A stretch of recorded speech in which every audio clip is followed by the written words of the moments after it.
Hey y'all, welcome back to the ranch. I'm Jared Paul, and today we got plenty to do on the ranch now that it is spring. But today we're going to focus on this crazy forest that I planted. It's got a few Rocky Mountain blue spruces, a ton of Connecticut white pine, and a backsplash of some American arborvitae, grown from seed, or Thuja occidentalis. So anyways, it's really mimicked after like a really dense Connecticut forest, and we love doing trails, my family and I. So I even got some more inspiration this weekend out on a 7-mile hike along the Housatonic River, and I saw where I want to take my planting, so I'm going to hop right on it. It's going to be a non-traditional styling with these pines and all that, but it's really, I think, going to take it towards that forest feel. So that's what's coming up on today's episode of Jarhead Bonsai.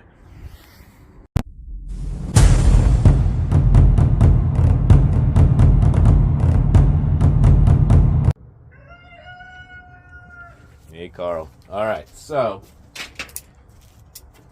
at the time, I got 3 of these bird feeders or bird baths for $8 each, and they serve pretty cool as like an experimental raised bonsai.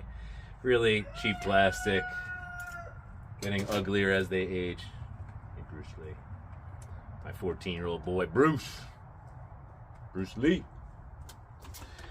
Anyway, so this might get an upgrade next year. This year I probably won't do much. But what I do for root pruning is the top comes off, it screws off, and any excess roots that are hanging down, I just snip them off. So that's pretty much all the root pruning this bad boy's got. So as you see, we've got 1, 2 growing really closely together, and then a third blue spruce right there. And then my Connecticut white pines, or excuse me, Connecticut red pines. The white pines I've only gotten through Yamadori. I only grew Connecticut red pines from seed. A bunch of other pines, but not Connecticut specific. So what they do in the forest here is they grow so closely together, and they're really just straight up singular trunks for the most part, and then they have an explosion of ramification and just tons of branching up top, and almost, it's like the end of a Q-tip, just one little puff, and it's not too high, it's not too big, and then they're all just next to each other like that, forming kind of a canopy like this. But what I want to do today is I want to take out pretty much all of the branching going up to that apex. I want them all to be a singular trunk going up to a singular apex. Say this one would be perfect, and I would just take out the tallest point here, and then basically max the height here and max the bottom of where I'll allow branching and foliage there, so that you can see through and under, and then you can see this backsplash of these really tightly grown Thuja occidentalis that I wanted to mimic like a deep bush of a forest. So you're coming up the trail, when I actually do some aesthetic landscaping, you're coming up the trail, you're about to go into your trail, and you're just like surrounded by forest, and looking deep through, you can't even see more than 100 meters in front of you. So what I'm going to do today is take out some height and take out some of the bottom. Like this one's cool, but it's coming out to the side, so that one can be smaller. But anything towards the middle that's blocking the view of the occidentalis is what I want to take out as well. So I do have some that have gotten like no sunlight, so even though they're 5 years old, there's a few in here that are just absolutely tiny.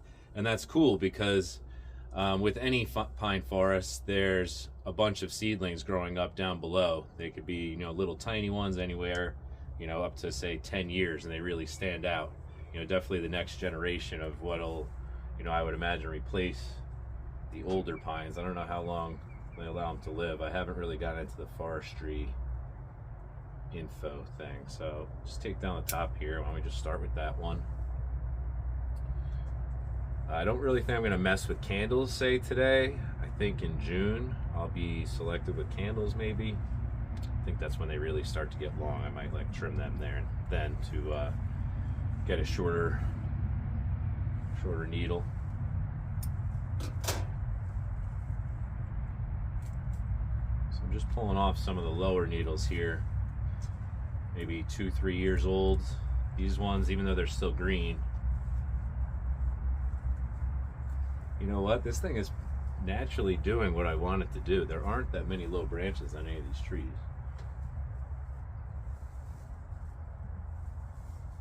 So why don't we go across the top and then reassess, because alright, so anyone that looks like it's just got way more energy than the rest and it's going to keep reaching high, I'm taking those out. The ones that are smaller needles or candles, they don't look like they're going to be that strong. I'm going to leave those.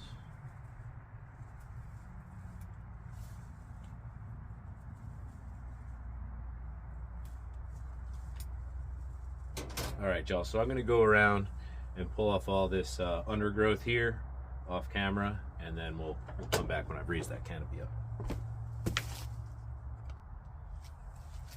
Alright, so this one, right, where'd it go? Oh, this one right here is a great example of where it has a lower branch coming out, and so I'm going to take that out. And otherwise, I'm just going tree to tree, and I'm pulling off these lower needles. And typically, I wouldn't be doing it like this. I'd probably wait for them to yellow up and pull them off, because I wouldn't want to mess with any potential branching that might be coming out. But I don't want these branching, so I'm trying to disrupt that if it was to want to happen, and get all that energy going to the top apex where I want it. So I want it as thick as possible for, like, I don't know, that's probably a 4-inch range of just straight pine needles across, and then try to refine them over time. So I'm going to keep going at this. If I see anything cool, I'll come back on. Alright, so it's coming out like I planned. Pretty cool. I've seen a few where, like this one, perfect. It's too short to start developing a little side branch there, so I've just been nipping those off and then going tree by tree and just pulling off the needles as close to where they come out as possible. If there's anything left after, I just go back and pinch it. Yeah. So I figure while I'm doing this, I tell you what I'm always doing, like crazy nutritional cleanses and things like that, just as an experiment and for overall health. Like last year I did 52 cleanse days with only liquids like bone broths and kombucha, a lot of water, things of that nature, typically once a week, and other times I did up to 5 days. So anyways, with that being said, I've been reading a lot about the carnivore diet, and I'm really intrigued by it.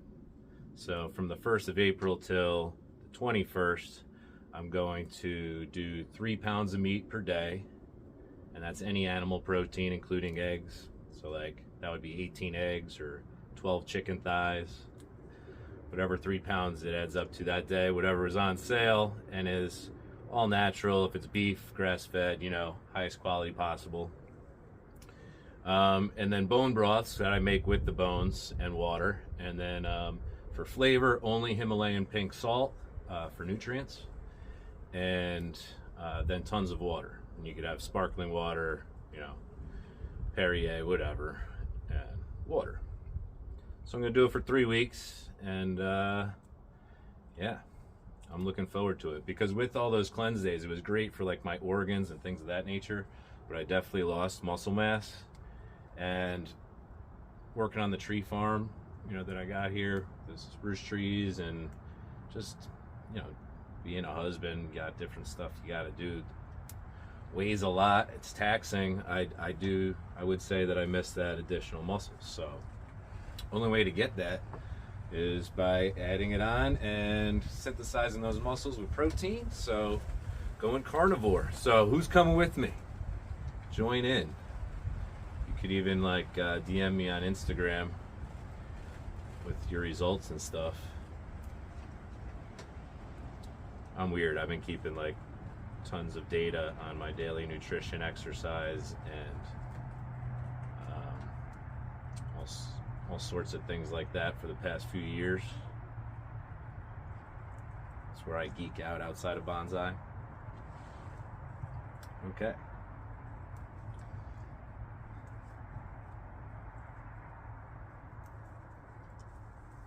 So hopefully you see where I'm trying to take this thing right now. I think the Thujas I might just leave behind them and just leave it really thick, because it might even look cool if there were some, I don't know, gnarly and dead spots, or just it's like so thick you can't see through, you couldn't climb through.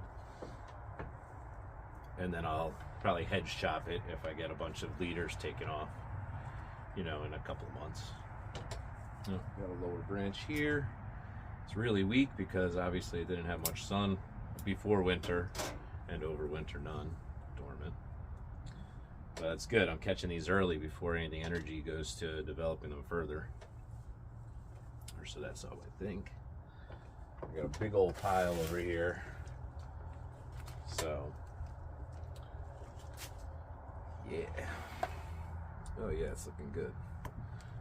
As I toss some moss, I'm gonna have to, I think this moss is naturally occurring. Actually, some of it's just crawling up. Yeah, I'm gonna pull it off the base of those. Just crawling up these trunks. I've got some really tight grown in here, because what I did for this forest is this was in a little seed tray. Just, it wasn't like individuals, just in, I don't know, probably a takeout container, something like that. And so I just slid it from seedlings into here, all three of them. And this is where it resides. So this has been a long plan from seed. We're over 5 years now. Got some pretty cool surface roots, which you definitely see in forests, because they have lots of rocks and already established roots to grow around. One of my favorite things when going on hikes. Definitely have some smaller ones creep out to the side, but that's pretty cool. And then there's little ones just in the foreground of this hedge. So I'll probably get these above the hedge and then hedge these, so all pines will be above it this year.